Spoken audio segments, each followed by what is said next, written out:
Andrei Kourkov est le plus célèbre écrivain ukrainien. Depuis la publication de son roman Le Pingouin, dans les années 2000, ses livres sont traduits dans le monde entier. Les Abeilles grises, son 10e roman situé dans le Donbass, a reçu de nombreux prix internationaux et le prix Médicis étranger en 2022. Mercredi 4 octobre 2023, Andrei Kourkov présentait à la librairie Ombre Blanche ses 2 nouveaux livres, Le cœur de Kiev et L'oreille de Kiev, parus aux éditions Liana Levy, en dialogue avec Natacha Laurent, maîtresse de conférences en histoire contemporaine à l'université Toulouse-Jean Jaurès.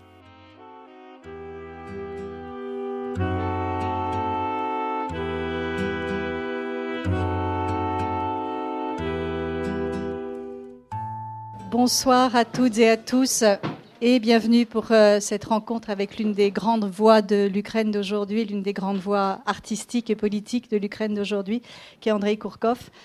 Bienvenue Andrei à nouveau à Toulouse. Merci, bonsoir, dobry вечер всем.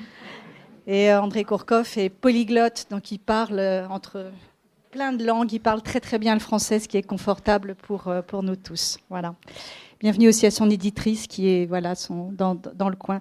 Chez Liana Levy. Alors je vais très très vite dire pour ceux et celles qui ne connaissent pas Andrei Kourkov très très rapidement qui il est. Et puis cette rencontre est évidemment l'occasion de mieux vous connaître et de mieux connaître votre œuvre. Andrei Kourkov est ukrainien, il est né à Saint-Pétersbourg, mais il vit à Kiev depuis, vous nous direz, depuis cette ville qui est au cœur de ce nouveau livre. Romancier, très connu notamment pour Le Pingouin, mais aussi pour Les Abeilles grises et d'autres livres plus récents. Moi, j'ai un petit faible, c'est ce que je disais à André, j'ai un petit faible pour la dernière épouse le dernier amour, je vais y arriver, Le dernier amour du président, qui est un très très beau livre. Et puis les journaux de guerre, 2 journaux de guerre, de la guerre en Ukraine actuellement, bien sûr.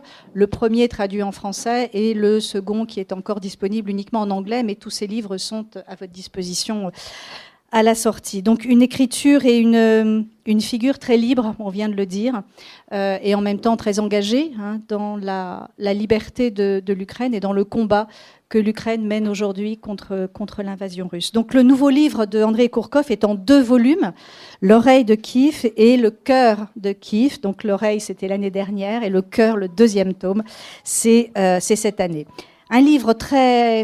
À la fois, on vous retrouve dans votre attention aux détails, votre attention aussi au fantastique, cette capacité de parler finalement d'un quotidien ordinaire, mais d'une façon assez extraordinaire. On retrouve ça, mais un genre complètement différent, puisque là, on est dans une histoire presque policière, c'est presque un roman policier. Alors, on va commencer par le début. C'est un livre qui se passe à Kiev en 1919, donc il y a plus de 100 ans. Et la première question qu'on doit vous poser à chaque fois, c'est pourquoi être allé chercher cette histoire, vieille de 100 ans, dans le contexte d'aujourd'hui. Vous aimez beaucoup l'histoire, parce que dans vos romans, il est beaucoup question d'histoire, mais d'une façon différente. Et là, vous remontez très loin.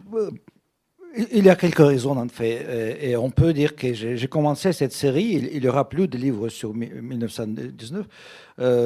C'est aussi une histoire d'écriture par hasard, de début par hasard, parce que après j'ai fini Les Abeilles grises en 2017.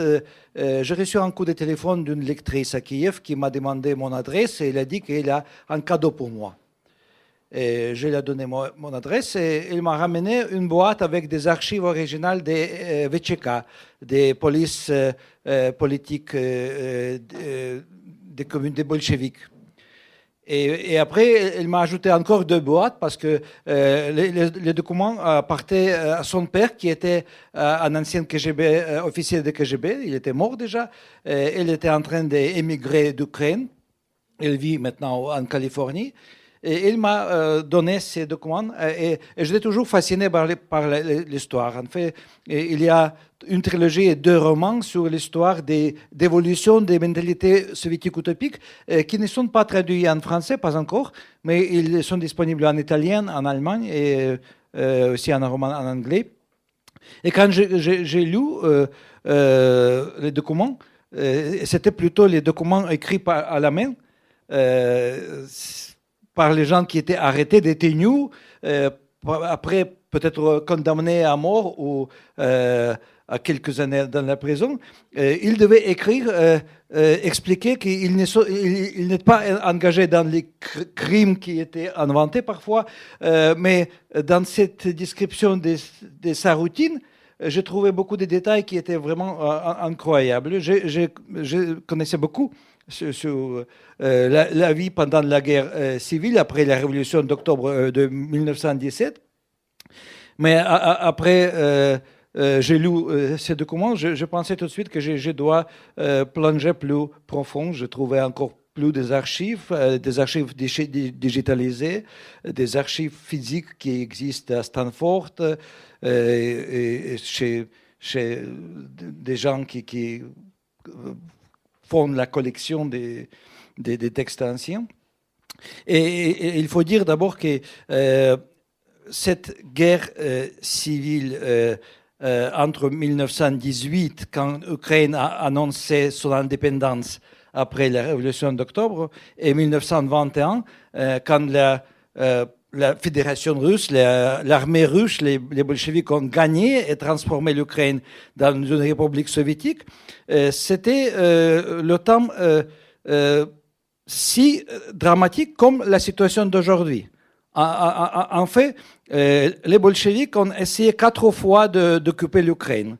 Et Kiev était pris 4 fois par les bolcheviks. L'histoire commence dans le premier volume, au début de février 1919, quand c'était la deuxième occupation de Kiev par les bolcheviks. En fait, Kiev était agressé la première fois en 1918 par l'armée russe, des mêmes côtés que Kiev était agressé à 2022, la fin de février.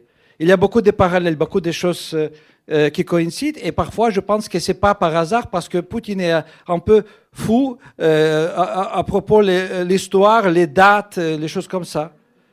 Une autre chose, le 10 octobre 2022, le même rue à Kiev, dans le centre historique, était bombardée par les Russes, les mêmes rues qui étaient bombardées par les bolcheviks du général Muraviov en 1918. En 1918, sur la rue Vladimirska, se trouvait le bâtiment du Parlement ukrainien, d'Ukraine indépendante, de Hetman Skoropadsky. Aujourd'hui, c'est le club des enseignants.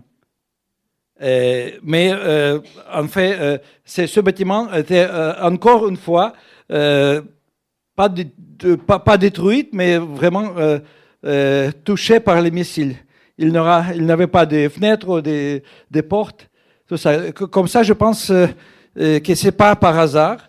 Et les Kieviens ont commencé tout de suite de plaisanter que les Russes utilisent les cartes de 1918 aujourd'hui.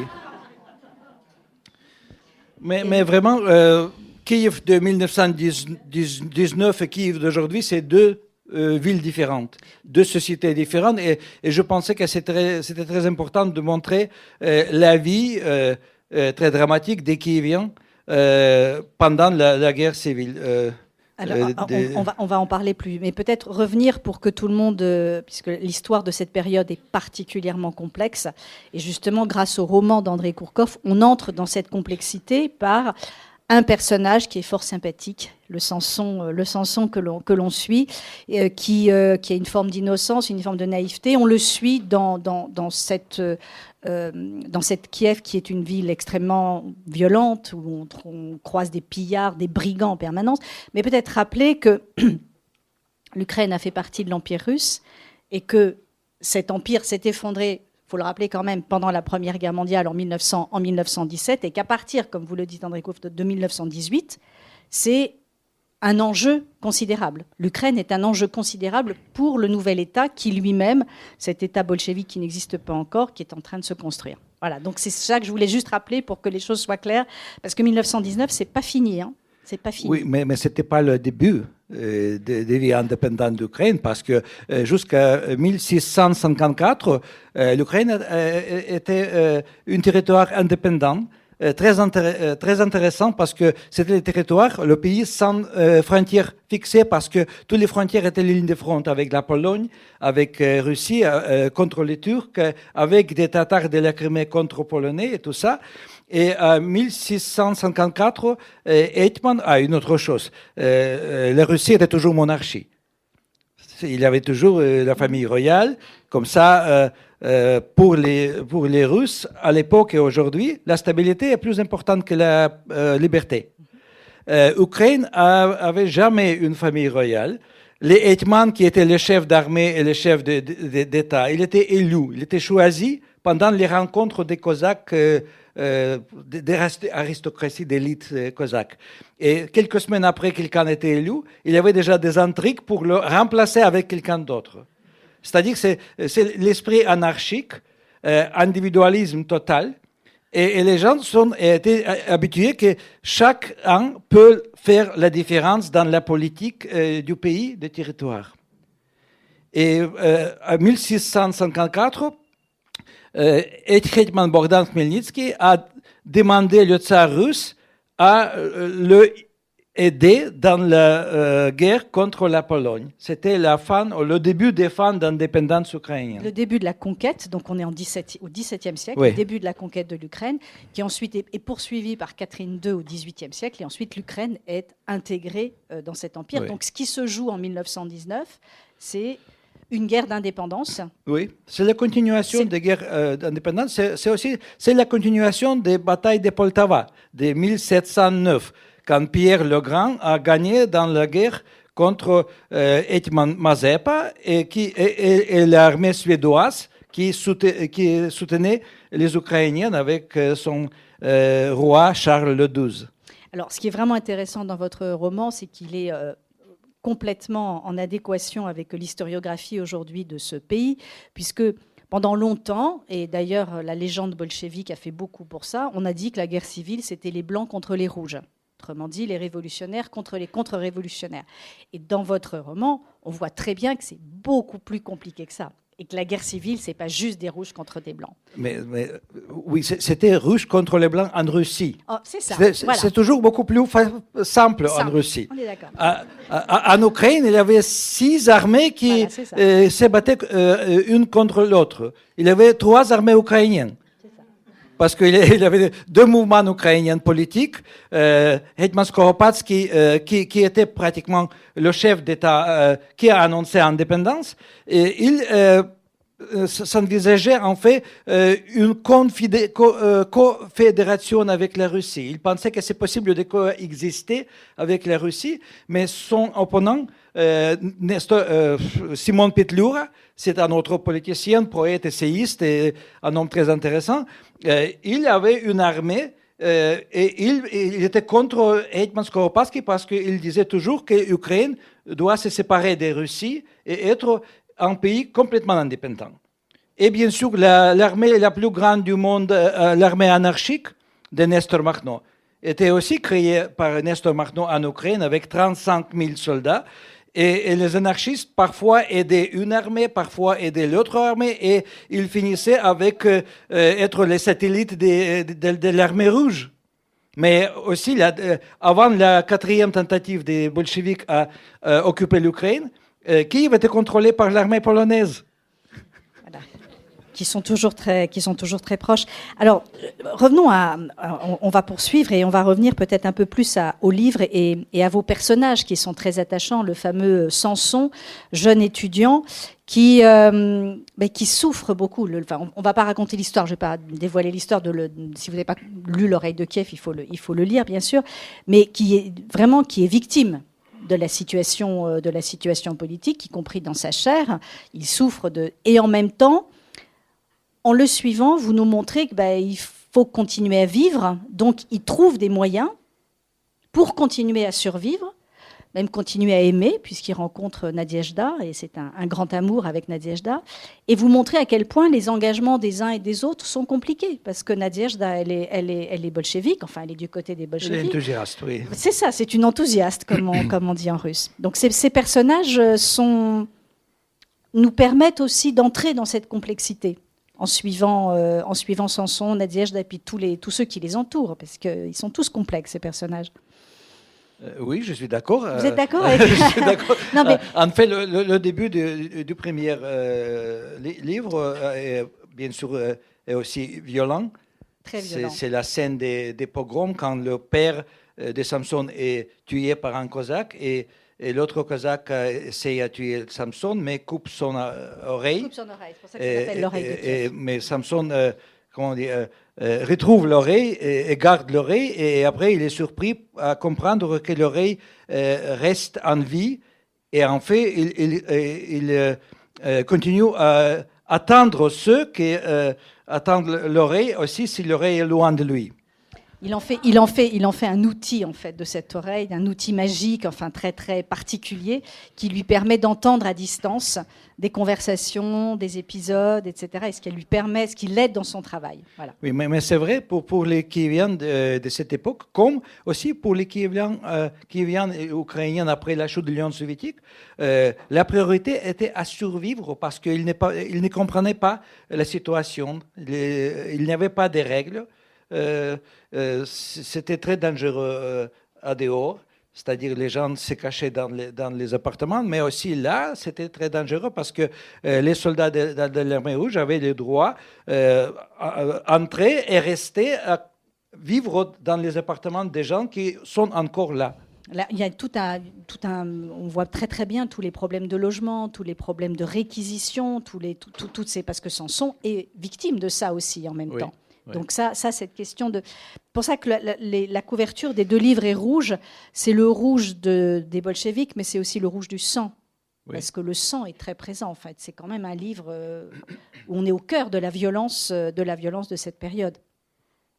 Alors, un détail, par exemple, vous disiez la difficulté de survivre. Bon, des détails auxquels j'étais très sensible, par exemple, sur la monnaie.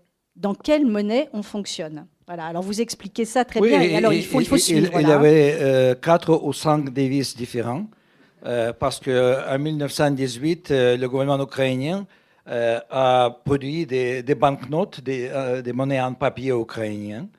Après, les papiers des tsars de la Russie fonctionnaient aussi avec des monnaies d'or. Il avait des petits papiers qui étaient les monnaies, les roubles de Denikin. Donc armée blanche. Oui. Et il avait des devises temporaires bolcheviques, mais comme il n'y avait pas suffisant, chaque bureau des bolcheviques pouvait créer des faux monnaies avec des tampons de police ou des tampons dans des portements. Et il essayait à payer avec ces papiers, par exemple, à fiacre pour le transport. Ils ont essayé à payer dans les marchés pour la nourriture. Mais bien sûr, il n'y avait pas suffisamment de nourriture. Il y avait beaucoup de problèmes avec chauffage, électricité. Les voleurs ne cherchaient pas l'or, mais les bois pour chauffer. C'était le marché illégal des bois incroyable. Et donc on voit beaucoup et d'ailleurs notre Samson participe justement, enfin il essaye de participer au rétablissement de l'ordre public. Mais c'était aussi par hasard. Eh bien, c'est par hasard. Parce que les bolcheviks ont introduit des règles et des lois très, très bizarres. Une des règles était que chaque famille à Kiev et ailleurs a le droit d'avoir comme meuble une chaise pour un membre de famille, plus une chaise pour les invités par la famille. Une table, les autres seront confisqués. Des lits aussi, pas des lits pour les invités. Tous les extra meubles étaient en fait réquisitionnés. Et en fait, Samson, après le pogrom sur la rue, il restait seul dans un grand appartement avec le bureau de son père, avec la table de son père. Et il souffre parce qu'il a perdu le père. Et sa mère était morte avec la sœur avant à cause des typhus. Et les soldats russes réquisitionne la table de son père. Et il essaie de la récupérer. Il suivit la table sur le fiacre. Et la table était confisquée pour être utilisée dans la police. Comme ça, il entre la police pour demander la table. Et le chef de police lui dit que si tu veux rester près de la table, tu peux travailler chez nous. Ça sera la table de travail pour toi. Et comme ça, il devient un enquêteur. Voilà, mais Samson est instruit. Il sait écrire, ce qui n'est pas le cas de tout le monde. Oui. Et les bolcheviks ont besoin. Oui, À l'époque, ils avaient besoin de gens qui savaient écrire. On va essayer de pas trop dévoiler quand même l'intrigue du livre pour vous donner le plaisir de le découvrir. Mais c'est vrai qu'on suit cet homme auquel on s'attache. Et puis, il a une morale, cet homme, malgré tout, dans cette confusion où il n'y a plus du tout d'ordre, où les règles sont différentes, personne n'applique les mêmes règles, où tout est dangereux. Dès qu'il s'agit de sortir le soir dans la nuit, c'est compliqué. On risque sa vie systématiquement. Donc c'est un milieu extrêmement inhospitalier. Et en même temps, la ville de Kiev est là et elle est très présente. C'est un décor très important. Il y a même à la fin, il y a une carte qui est faite. Vous pouvez vous amuser à suivre le parcours des héros. Et vous disiez tout à l'heure que Kiev de 1919 et Kiev d'aujourd'hui, c'est deux villes différentes. Pourquoi vous dites ça ? Parce que la société des habitants de Kiev n'était pas consolidée en 1918-19. Kiev avait une hiérarchie par les classes des gens. Les riches, la classe moyenne habitaient dans le centre et il y avait des quartiers juifs. Des quartiers des commerçants juifs ukrainiens, des quartiers des banlieues ukrainiennes. Et comme ça, chaque rue, chaque bâtiment se défendait seul.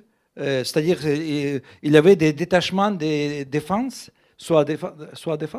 Oui, autodéfense. Oui, autodéfense, qui appartait une maison avec 5 appartements.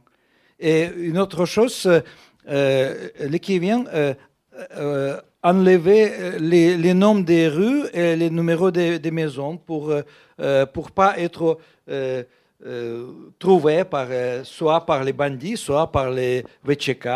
C'est-à-dire que c'était très difficile parfois de trouver l'adresse. Et au début de la guerre, en fait, tous les signes, toutes les directions sur les routes autour de Kiev étaient aussi enlevés. Et en fait, il y avait des chars russes et des soldats russes qui s'est perdu à cause de ça. Comme ça fonctionne. Alors, vous, à plusieurs reprises, moi j'ai été très touchée par la façon très délicate dont vous montrez l'évolution des personnes en temps de guerre, en temps de révolution. C'est-à-dire qu'en fait, on devient de façon insensible une autre personne, et que du coup, tout le monde se méfie de tout le monde. Alors, je voudrais juste lire un passage où c'est très évident. Alors, Samson donc, est au commissariat, et on lui dit, un nouveau collaborateur nous est arrivé au commissariat, un ancien prêtre. L'un des personnes avec lesquelles il discute lui dit, un défroqué, dit Trofime intrigué. Oui, il dit avoir abjuré Dieu et vouloir combattre pour l'ordre. Donc un prêtre défroqué qui, après la révolution bolchevique, rejoint la police et abjure la religion. Donc la mère de Nadiejda, la mère de l'amoureuse de Samson, lui dit « Vous devriez vous méfier de lui », intervint la mère de Nadiejda, la mine soucieuse. J'aime beaucoup la phrase qui suit. « Quand un homme devient son propre contraire, il risque de se perdre entre le bien et le mal. » Et c'est une phrase, je trouve, qui en dit long justement sur le danger de cette période. Et alors son mari lui dit « Tout le monde peut s'y perdre. Nous vivons à une époque où il est parfois impossible de comprendre où se trouvent l'un et l'autre. Tiens, par exemple, je sais déjà que les pétlioristes sont un mal, mais concernant le hetman, je serai incapable de le dire. Et les dénikistes, s'ils arrivent à Kiev, sera-ce un bien ou un mal ?» Et là, on retrouve justement toutes ces factions, tous ces groupes dont vous nous avez parlé, les partisans de Dénikine, les partisans de Letman, les partisans de Petlura, qui montrent justement la confusion extraordinaire qui règne à ce moment-là. Et cette capacité, encore une fois, enfin cette capacité, je ne sais pas si c'est une capacité, c'est peut-être une obligation finalement, de se transformer quand une guerre est là.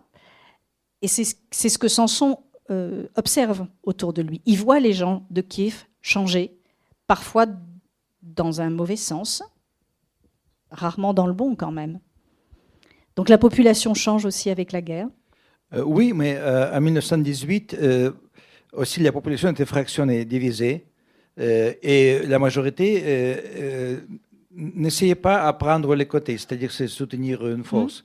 Il y avait bien sûr des pauvres qui étaient toujours contre les riches et qui utilisaient le moment, le chaos pour faire les cambriolages et tout ça, les meurtres. Mais ce n'était pas comme aujourd'hui, quand la communauté ukrainienne est consolidée, il y a ennemis pour toute l'Ukraine, c'est la Russie. La Russie. Et on peut dire, aujourd'hui, c'est beaucoup plus facile à vivre dans le temps de la guerre qu'en 1919-18. Parce qu'il y a un seul ennemi, c'est ça que vous voulez dire aujourd'hui. Un seul ennemi, et parce qu'il y a une sensation d'une unité.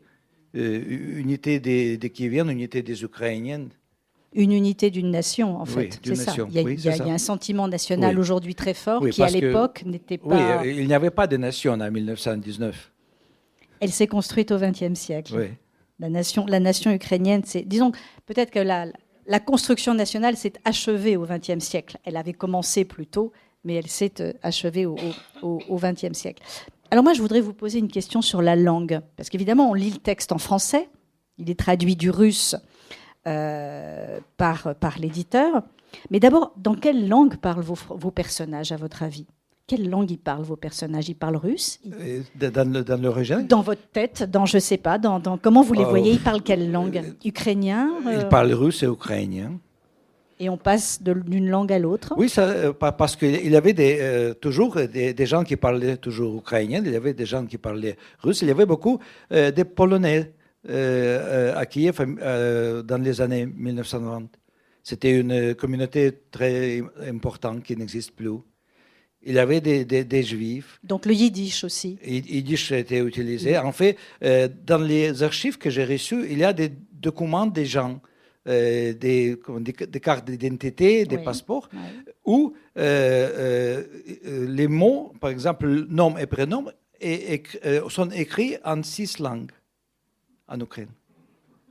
Donc ça montre la dimension multilingue. C'était une communauté multilingue, multiculturelle, multiethnique. Et aujourd'hui, la langue, puisque vous écrivez en russe ? J'écris la prose en russe, non-fiction, j'écris en ukrainien et en anglais, et les livres pour les enfants, aujourd'hui, j'écris en ukrainien. Voilà, donc vous avez suivi 3 langues pour des genres différents. Ça, c'est intéressant. C'est-à-dire qu'en fonction de ce que vous écrivez, vous choisissez une langue différente. Pour les enfants, vous écrivez en ukrainien ? Oui. Pour la prose, vous écrivez en russe ? Oui, c'est ma langue maternelle. Je suis russe ethnique, mais en fait, mon père et grand-père sont des Cosaques des Dons. Et Cosaques des Dons, beaucoup de ces Cosaques étaient aussi d'origine ukrainienne parce que en 1768 ou 70, Catherine la Grande a interdit l'armée des Cosaques. Et les Cosaques étaient donnés le choix, soit devenir les paysans, soit devenir les Cosaques, mais Cosaques des Dons sur la frontière avec des peuples du Caucase du Nord. Et là, il était privilégié. Il pouvait posséder des armes, des terres, il payait moins des impôts. Et je crois que c'est l'histoire des Cosaques des Dons. Mais bien sûr, il y avait aussi des Russes ou des autres peuples qui aussi les réjouaient plus tard. Et donc l'ukrainien, vous l'avez appris après le russe ? J'ai appris à l'âge de 14 ans. En fait, j'ai fait des études dans l'école soviétique numéro 203 à Kiev. La majorité des écoles étaient les écoles russes. Tout était enseigné en russe, sauf ukrainien. Il y avait 2-3 heures d'Ukrainiens. Et en fait, c'était intéressant, c'était pas nécessaire à apprendre l'ukrainien en Ukraine. C'est-à-dire que beaucoup de parents pouvaient écrire une note au directeur d'école et écrire que peut-être la famille va se déménager dans une autre république et comme ça, ukrainienne, c'est pas nécessaire, c'est pas obligatoire. Et j'avais un ami des romans de familles ukrainophones dans l'école, mais il parlait ukrainien dans la maison. Et il parlait russe à l'école pour être comme tous les autres. Oui. Et j'ai appris ukrainien. Et j'ai écrit dans ce temps, j'écris des poèmes en russe et en ukrainien. Pour moi, ukrainien était une langue très intéressante. En fait, il y a une grande différence entre expliquez-nous ça, parce qu'on c'est pas la même langue, parce que c'est la différence comme entre hollandais et allemand. Toutes les Ukrainiens comprennent russe, mais les Russes de Russie pensent qu'ils comprennent ukrainien. Ils comprennent peut-être 50%.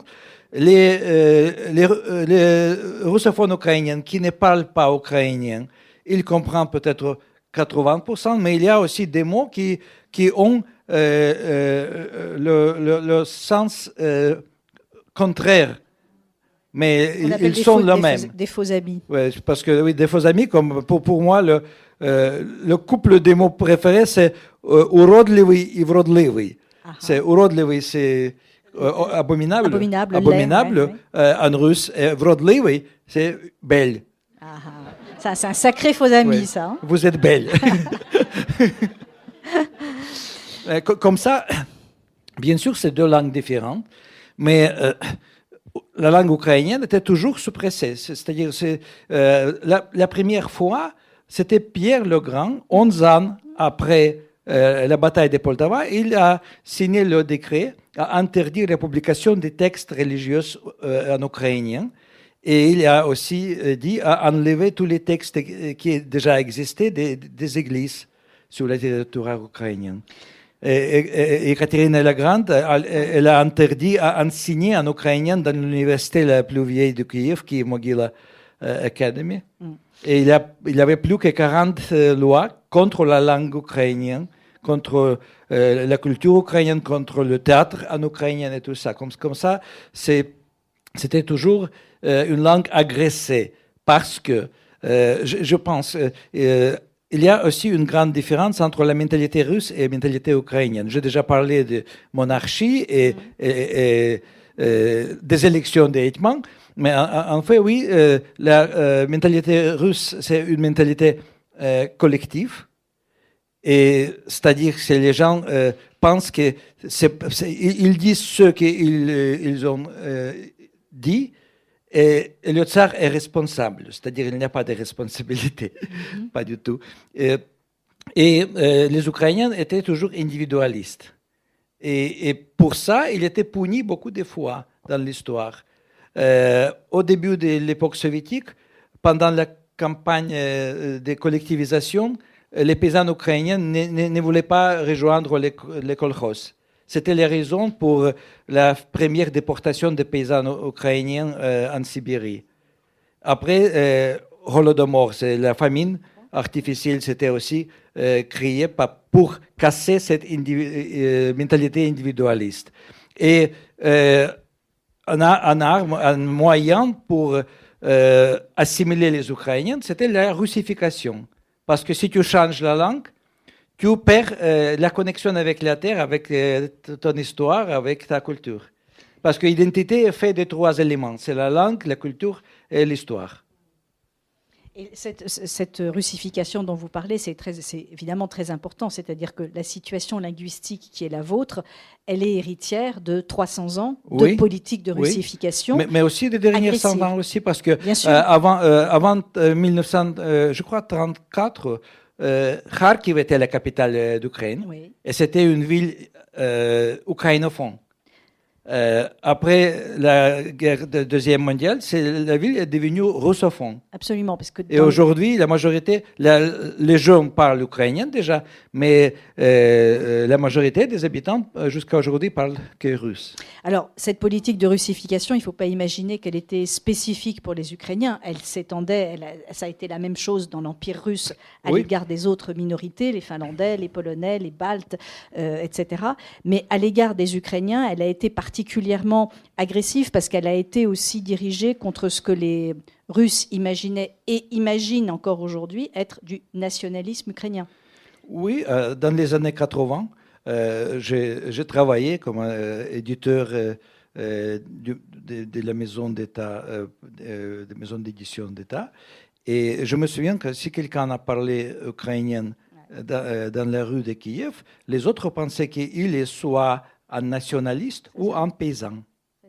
Et c'est incroyable. La République était appelée Ukraine. C'est ça. Mais la langue. Mais on ne pouvait pas parler ukrainien. Était toujours parlé russe. Sauf l'Ukraine d'Ouest, parce que l'Ukraine d'Ouest est devenue une partie de l'Union soviétique beaucoup plus tard. C'est ça. Après la Deuxième Guerre mondiale, toute la partie de Lviv, c'est une partie qui a été conquise plus tard par l'Union soviétique. Donc ces questions de langue, elles sont passionnantes pour arriver justement à comprendre la situation linguistique, parce que pour nous, on commence à mieux comprendre maintenant, mais c'est vrai que ça a été difficile depuis février 2022 de comprendre qui est russe, qui est ukrainien. Est-ce que quelqu'un qui parle russe peut être ukrainien ? Vous en êtes la preuve vivante.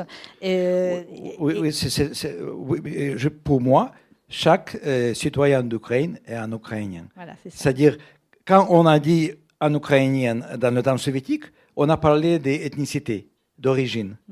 Quand l'Ukraine était devenue indépendante, c'est-à-dire les Ukrainiens, c'est les habitants d'Ukraine, c'est les citoyens d'Ukraine, des origines différentes, des religions différentes.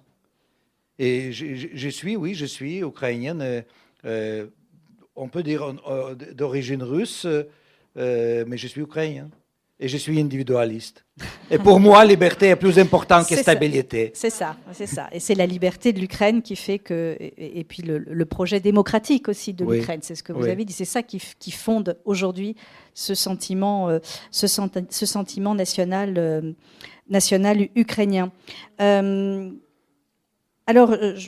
je voulais aussi on va continuer à parler, bien sûr, de la guerre en Ukraine, mais il y a aussi une autre guerre aujourd'hui qui vient de se déclencher, qui est celle du Haut-Karabakh en Arménie, et qui n'est pas complètement étrangère à toute cette histoire-là, parce qu'elle recoupe aussi l'histoire soviétique d'une certaine façon. Je ne sais pas comment les Ukrainiens ont évidemment une urgence, qui est la guerre sur leur propre territoire, mais comment vous analysez ce nouveau conflit, qui n'est pas un nouveau conflit, c'est un conflit ancien, mais c'est une nouvelle guerre. Oui, mais c'est une guerre religieuse. C'est une guerre entre les orthodoxes et les musulmans. Et c'est très facile à provoquer la guerre comme ça. C'est plus facile, en fait, à provoquer la guerre religieuse que la guerre politique, géopolitique.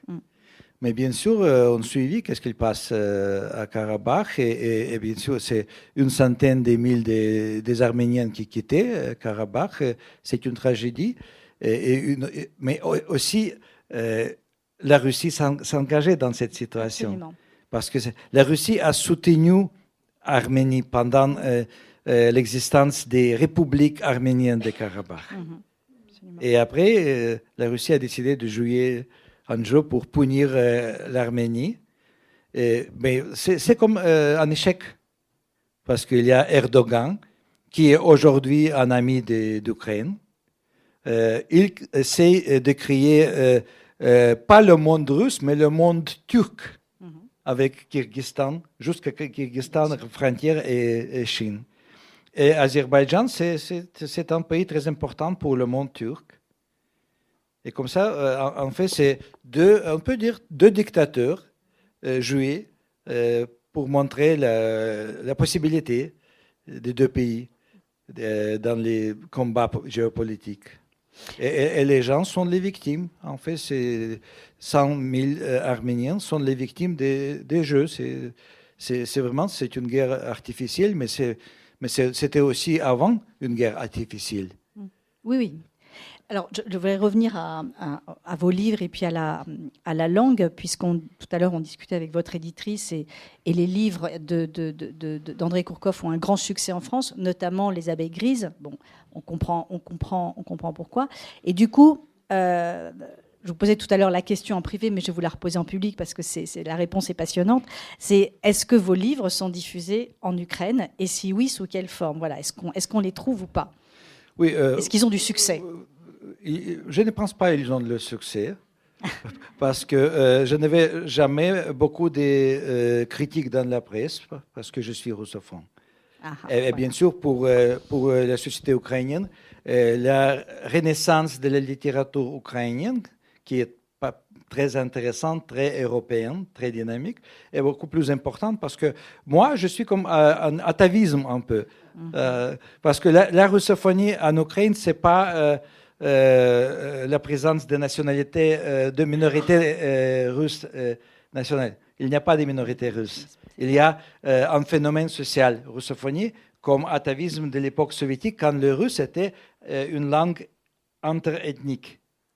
Et bien sûr, aujourd'hui, c'est plutôt les représentants des générations vieilles qui parlent russe en Ukraine, mais aussi des Arméniens, des Grecs. Par exemple, Mariupol, c'était une ville russophone, mais une grande partie des populations étaient les Grecs ethniques d'Ukraine qui parlaient russe. C'est-à-dire que ce n'est pas les porteurs de culture russe. Il n'y a pas de gens en Ukraine qui chantent les chansons populaires russes ou c'est habillé dans les costumes populaires. Ça n'existe pas. Il y a des minorités hongroises, il y a des minorités roumaines. C'est une langue commune. C'est une langue commune. Et il perd son importance. Il y avait jusqu'à 40% des russophones récemment en Ukraine. Aujourd'hui, il y a beaucoup de russophones qui sont tués par l'armée russe, qui est venue pour défendre les russophones, c'est-à-dire les habitants de Ortyrka, Tchernigiv, Volnovakha, Donbass, sud d'Ukraine. Ces gens étaient tués ou forcés à fuir. Et bien sûr, pour beaucoup des russophones intellectuels qui ont souffert beaucoup à cause de la guerre, le russe est devenu une langue interdite. C'est-à-dire, on a un écrivain, le plus connu écrivain russophone de Donetsk, Volodymyr Rafeenko, qui était déjà 2 fois le réfugié. Et il est passé 3 semaines avec sa femme dans l'occupation russe près de Kiev, près de Boutcha.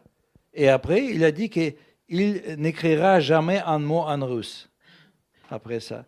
C'est-à-dire, c'est après la guerre, la russe sera parlée peut-être par 15% des gens, mais à l'avenir, ça sera une langue de minorité, vraiment.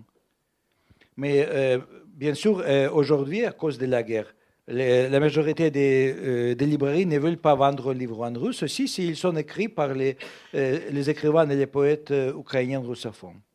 Comme ça, les livres sont tout de suite parus en ukrainien dans la traduction. Et mes livres en traduction sont dans les librairies, mais les livres en russe, ils ne sont pas là. Ils n'existent plus.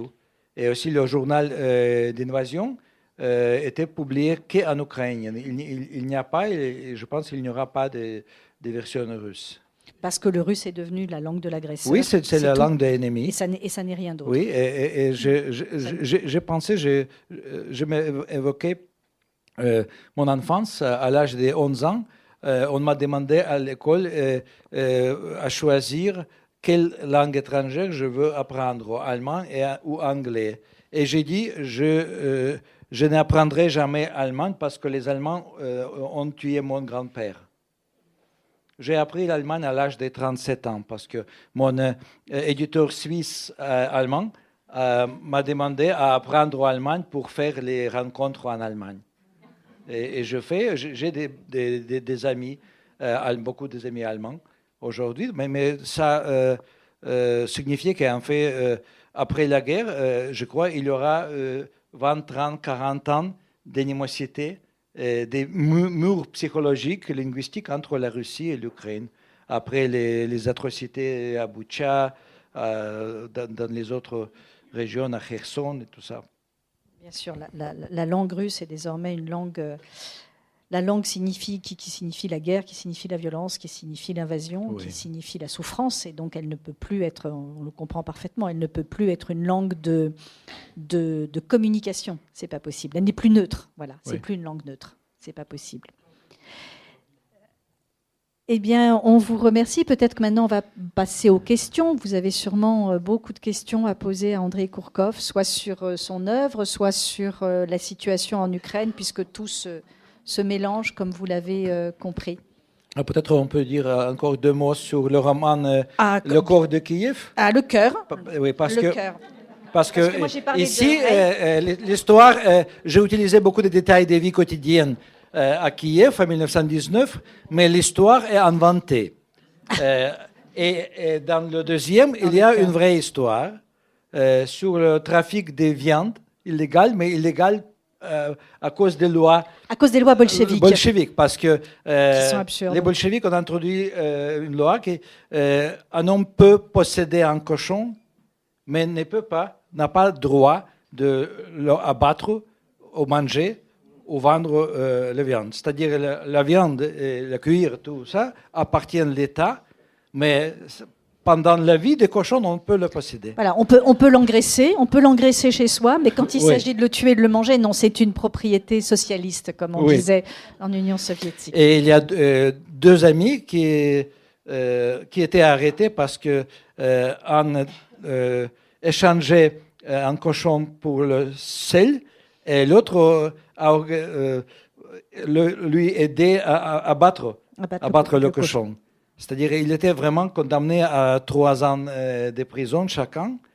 Mais 2 ans après, pour le même crime, les bolcheviks condamnaient les gens à mort. Mais ce n'est pas la seule histoire du livre. Voilà, c'est-à-dire que c'est vrai que dans votre univers, il y a beaucoup de moments qui touchent presque au fantastique.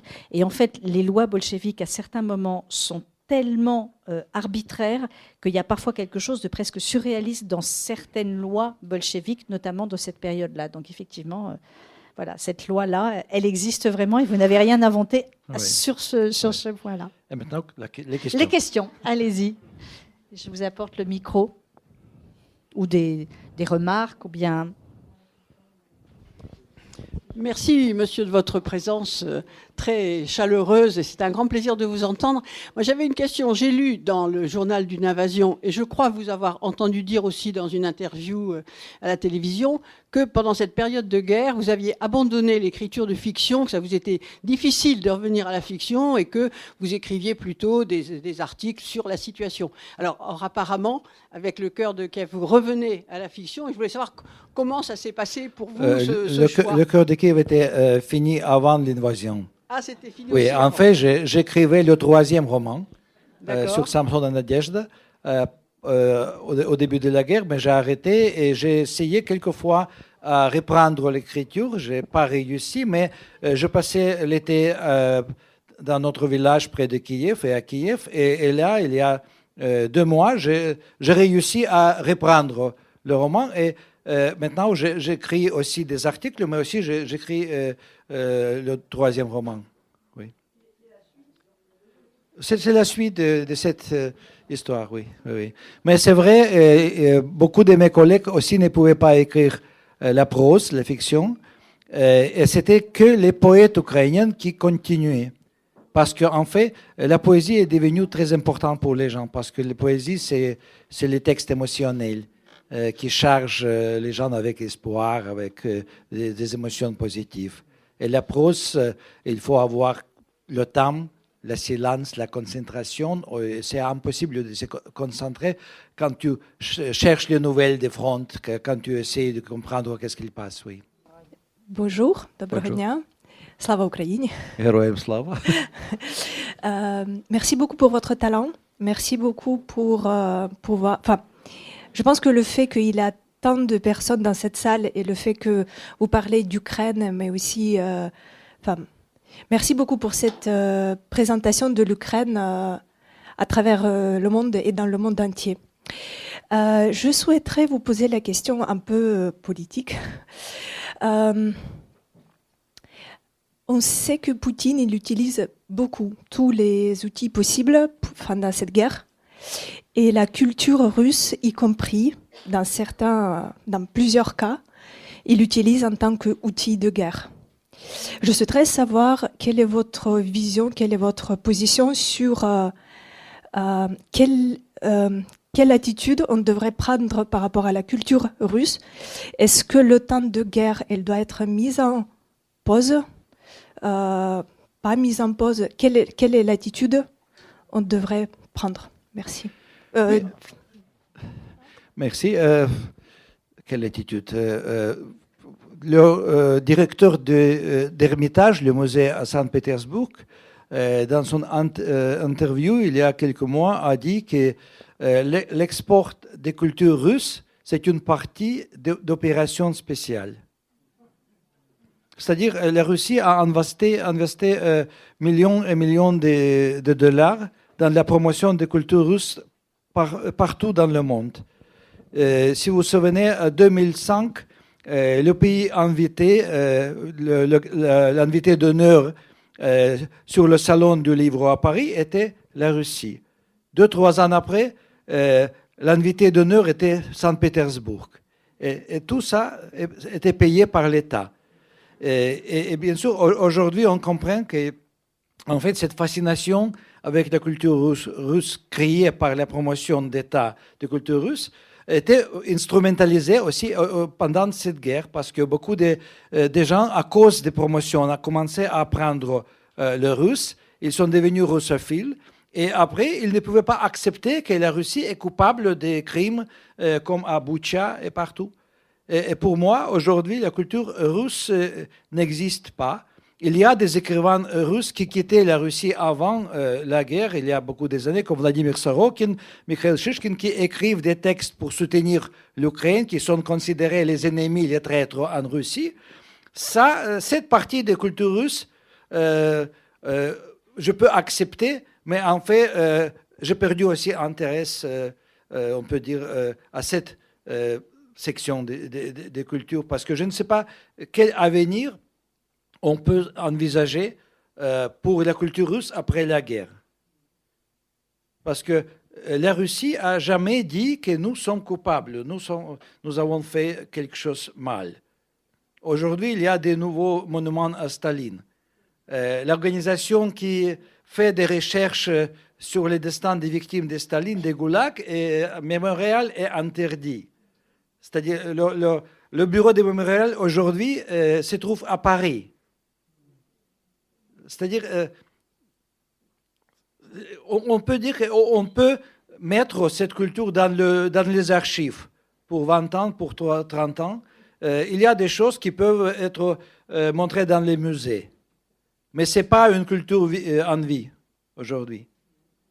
Je voulais vous remercier de votre présence et de cette conférence que vous nous donnez. J'ai trouvé en vous lisant, je pense aux abeilles grises, j'ai trouvé que vous aviez, malgré la gravité des événements, encore de l'humour, il y a du sourire, vous nous avez fait rire. C'est important. Et je me suis rendu compte en vous lisant que j'avais retrouvé parfois une atmosphère un peu sud-américaine, je dirais. Je pense aux abeilles grises, à ce type, si vous voulez, il y a de la loufoquerie. Le seul truc qui le préoccupe, c'est de mettre ses ruches à l'abri alors que le monde s'effondre. Il y a des choses loufoques et drôles, je dirais. Et en repassant aux Sud-Américains, beaucoup d'entre eux nous ont servi, Vargas Llosa, Gabriel Garcia Marquez, des visions de leurs tyrans qu'ils ont su rendre, l'automne du patriarche. Ils ont su nous présenter des dictateurs avec leur folie. Et donc, on a commencé à parler de celui dont il ne fallait pas parler. Est-ce qu'il vous inspire des choses? Est-ce qu'un jour, vous allez le passer dans la moulinette de votre humour? Que pensez-vous de lui? Qu'avez-vous à nous dire de lui? En fait, j'ai commencé à écrire la fiction avec des blagues.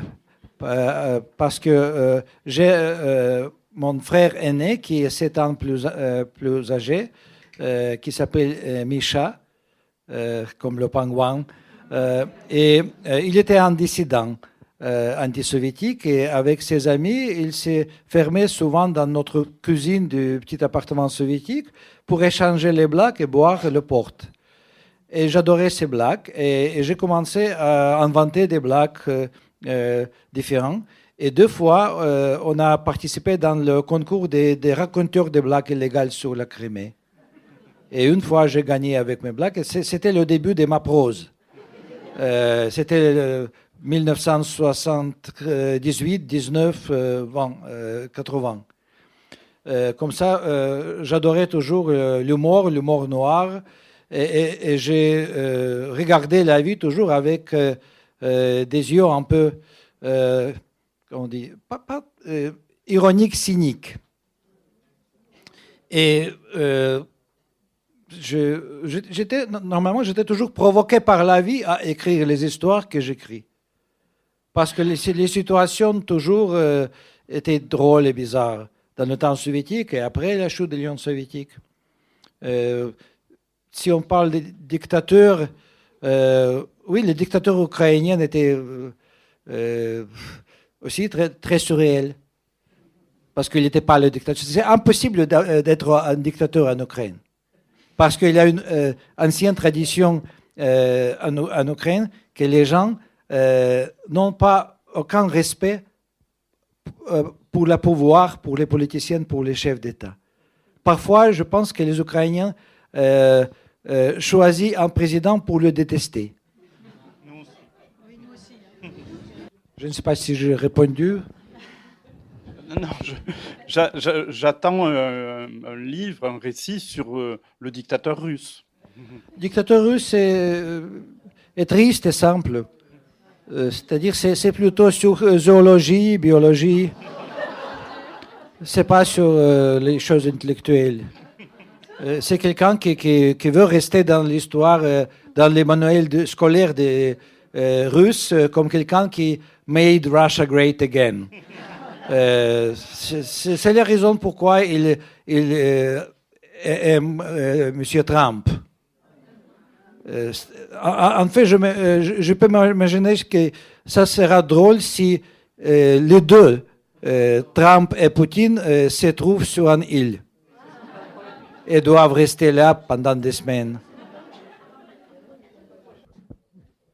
Bonjour, monsieur. Bonjour. À vous entendre, je suis prise d'un doute parce que j'ai lu Le Pingouin,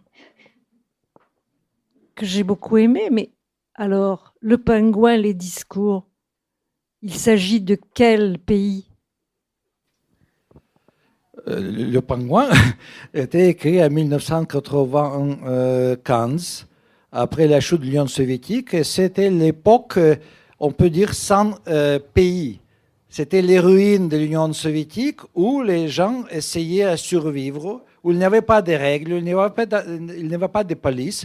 Je me souviens, j'ai gagné la première $100 et je les investis pour construire la porte blindée sur l'appartement. Parce que il y avait plein de guerres de mafia sur la rue.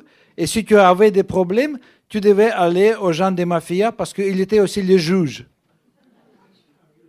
Comme ça, c'était la société, on peut dire, sur les ruines d'un État et avant, un nouveau État a été construit. D'accord, d'accord. Merci. J'ai beaucoup aimé Le Pingouin. Merci, merci. Bonjour, je Bonjour. suis ukrainien et je vous félicite de cette réunion que vous avez faite aujourd'hui. Je suis très, très impressionnée de votre question, c'est superbe, c'est très, très bien organisé. Je vais, si vous êtes d'accord, je peux donner quelques petites remarques. Oui, s'il Les vous plaît. bombardements des rues Volodymyrska, c'est pas le club de professeurs, c'est le bâtiment jaune de l'université Taras Shevchenko. Les deux. On fait les deux. C'est le bâtiment des journalistes, le jeune. Oui, mais c'est aussi derrière, à gauche, c'est Dom Учителя, qui mais- était le Parlement où toutes les fenêtres ont été cassées par la missile. C'est déjà une petite chose, peut-être c'est intéressant parce qu'il y a quelque temps, en février, notre recteur de l'université Taras Shevchenko est venu. Il a raconté à l'université Paul Sabatier, il a donné beaucoup de photos, raconté tout, ça existe à l'Internet. Si quelqu'un s'intéresse de ça, c'est toujours à l'Internet, de l'université Paul Sabatier. De l'autre côté, vous avez très très bien expliqué cette situation. Et je suis d'accord de cette question, je suis d'accord que les Ukrainiens doivent avoir beaucoup de temps pour pardonner les Russes. C'est pas pardonnable qu'il est fait. Oui. Nous avons tout le monde, nous savons l'histoire de Boucha, de Irpin, mais j'ai parlé avec mon ami chercheur de Kharkiv, il a dit que les villages près de Kharkiv, c'est la même chose. C'est partout les mêmes choses, c'est le crime de guerre. Et pour Boucha et pour Irpin, nous savons bien, parce que le journaliste français travaillait très très bien. Il a confirmé ça. Il a donné pour nous aussi beaucoup de documentation pour l'Europe, que maintenant nous pouvons faire ça légalement, comment je dois dire, confirmer les crimes de guerre. Mais une seule question, je voudrais ajouter un seul mot de votre rencontre, que nous ne pouvons pas pardonner beaucoup de temps les Russes. Et pourquoi les Ukrainiens ne veulent pas parler russe maintenant? C'est dommage pour vous parce que vous écrivez en russe, mais pourquoi? C'est parce que Poutine utilise l'intelligence des peuples ukrainiens. Les Ukrainiens peuvent parler russe et ukrainien très très simplement de toutes les langues, très très bien, de toutes les deux langues. Et Poutine utilise cette intelligence des peuples ukrainiens pour dire c'est ça russophone, c'est-à-dire je vais les libérer. Et si, par exemple, nous pouvons imaginer si en France maintenant presque tous les scientifiques parlent bien anglais. Maintenant, quelqu'un qui peut venir ici, le roi de Grande-Bretagne ou le ministre, et dire mais d'accord, c'est maintenant c'est Angleterre, c'est pas la France. C'est ça la logique. Tout le monde peut comprendre ça, mais toujours, de temps en temps, à télé, il y a quelques gens qui disent mais oui, cette partie de Crimée c'est russophone, cette partie de Kherson c'est russophone, mais c'est spécialement il fait les Russes. C'est ça que je voudrais dire. Nous pouvons aussi voir chacun de nous a quelques poètes ou écrivains que nous avons aimés en enfance russe. Mais maintenant, non, parce que nous regarderons des philosophies de Tolstoï. Lev Tolstoï, il est écrit très très joli, c'est vrai, mais les philosophies de Tolstoï, c'est si quelqu'un vous bat, vraiment il fait comme ça, je ne sais pas comment se dire, d'un côté, vous devez faire, s'il vous plaît, encore une fois, mais de l'autre côté. C'est ça les philosophies de Lev Tolstoï. C'est la Bible. Oui, mais pour les Ukrainiens, ce n'est pas acceptable. Et de l'autre côté de Dostoïevski, beaucoup de gens ici en France disent Tolstoï, Dostoïevski, mais vous n'avez pas lu les Ukrainiens. Il y a beaucoup de poètes et écrivains ukrainiens que vous ne pouvez pas voir parce que c'est vraiment les politiques de l'URSS et de Russie. Pour pas donner pour vous les possibilités que vous pouvez lire ça. C'est tout. Et c'est pourquoi c'est très très important. J'ai une demande pour vous. Une seule petite demande. Est-ce que vous pouvez écrire quelque chose en ukrainien et en français? J'écris un livre en ukrainien. C'était pas sorti en russe.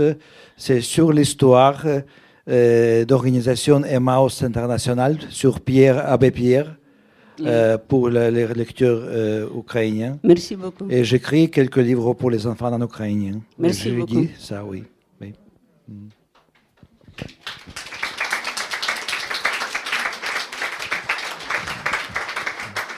Merci beaucoup. Il y a encore une toute dernière question, alors toute courte alors. Hein.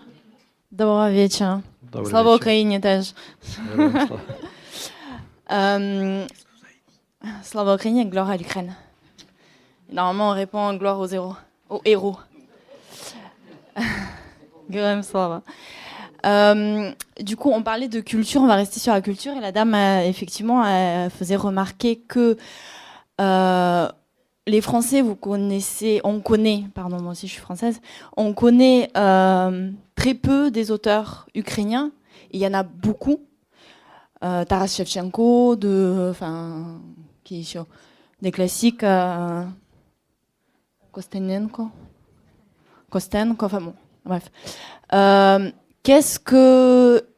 On les connaît très mal parce que la culture russe a écrasé la culture ukrainienne pendant des siècles. Qu'est-ce que vous pourriez conseiller de maintenant des auteurs modernes, contemporains, qui sont traduits en français? Et il y a quelques livres magnifiques. Aussi, mon roman préféré ukrainien des derniers 20 ans, qui s'appelle Darus et la douce, écrit par Maria Mathios, une écrivaine d'origine de Bukovina, des territoires sur la frontière avec la Roumanie. Il y a aussi des livres de jeunes écrivains comme Ljubko Dereš, parus dans la maison d'édition Noir sur Blanc. Il y a 3 romans ou 4 romans d'Jurko Andruchovic, aussi chez Noir sur Blanc. Aussi le premier roman satirique sur la vie des étudiants des républiques soviétiques anciennes à Moscou, qui s'appelle Moscoviade. J'enseigne parfois la littérature ukrainienne, et de janvier jusqu'à juin, j'ai enseigné à Stanford, en Californie. Et en fait, on a travaillé avec des étudiants sur le roman Moscoviade, et les étudiants américains étaient fascinés par l'humour, par les descriptions des situations à Moscou dans les années 1988-89. Mais en fait, on peut trouver sur les sites français le liste de la littérature publiée, traduite d'ukrainien. C'est vrai que la littérature classique ukrainienne n'était jamais traduite, jamais lue. Et en fait, aussi, les éditeurs ne savaient pas que la littérature classique ukrainienne existe. Et en fait, il y a des bijoux. Là-bas, il y a des textes. Un philosophe, poète, Grigory Skovroda, qui est pour moi un personnage incroyable. Il a écrit en 3 langues. Un des premiers philosophes et écrivains d'Ukraine, Meleti Smotritsky, écrivait en polonais. C'est-à-dire, c'est l'histoire de la littérature européenne. Les personnages comme Skovroda, Meleti Smotritsky et les autres étaient engagés, étaient intégrés dans la culture commune européenne. Mais aussi, je veux ajouter qu'il y a des livres magnifiques sur l'histoire d'Ukraine, et c'est très important de lire livres non-fiction sur l'histoire d'Ukraine, comme livres par Anne Applebaum, Timothy Snyder et Sergei Plokhy. Mais aussi, il y a un livre magnifique écrit par un avocat très connu, spécialiste de génocide en anglais, Philip Sands, Le retour à Lemberg. Je vous conseille ce livre 100%. Vous adorez ça. Vous allez adorer ça. Oui. Merci pour ces conseils de lecture. Andrei Kourkov, évidemment, dédicace ces livres que vous pouvez acheter à la librairie. Merci beaucoup, Andrei Kourkov. Merci à vous, Nathalie. Merci à vous. Merci à vous tous. Merci. Merci.